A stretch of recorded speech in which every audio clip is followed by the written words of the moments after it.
Bëggee gars yi salaamaaleykum Tawfekh bàyyi di nga am jàmm su fekkee vous allez bien moi c'est super bien maa ngi sant yàlla Tawfekh cool gars yi dañuy def ci situation bi nga xam si moo xew si réew mi kuy wax ci situation bu xew nga wax ci da ngay mujj bay wax muy li nga xam ne si moo xew ci 15 août bi man dama bëgg yaakaar na léegi bëgg ñàkk suñu réew parce que mbiru lu bon yaakaar nañ ne 15 août bu jot war moo def lu nga xam si mbirum lomotif man application laa sax amoon amoon bu ma gaan gis nekkoon yi ma ci gis parce que man lomotif yor foofu ay di nga fa teglu ay son mais du tollu ay lomotif yi nga xam si yu kenn xamul daal nit ñi daal fi noonu boo duggee TikTok fi ne moo fa ne Instagram moo fa ne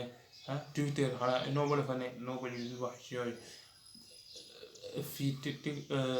WhatsApp sax am na ay mais ñeneen ñaay fi moo taxit am na fa dafa ko defee tamit gars yi di fa bind di fa def ay mbir yooyu di fa wax di wax ne li moo xew si réew mi lépp loo bëgg a xew boo duggee WhatsApp danga koy xam fépp foo dugg xam ko daal na ñemee lire statut rek parce que ñemee ñu ñemee lire statut yi ñooy nitukaay loolu laa foog te loolu la am le motif mu di suñu réew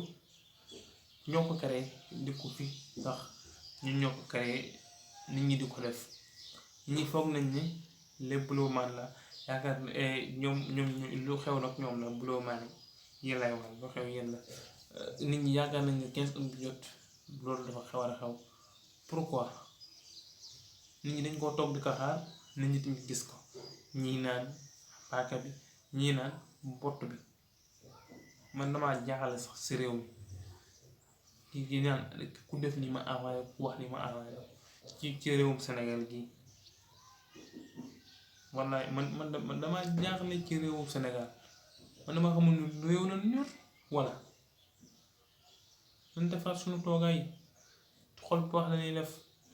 moo gën a baax kon gars yi ñu jàll si leneen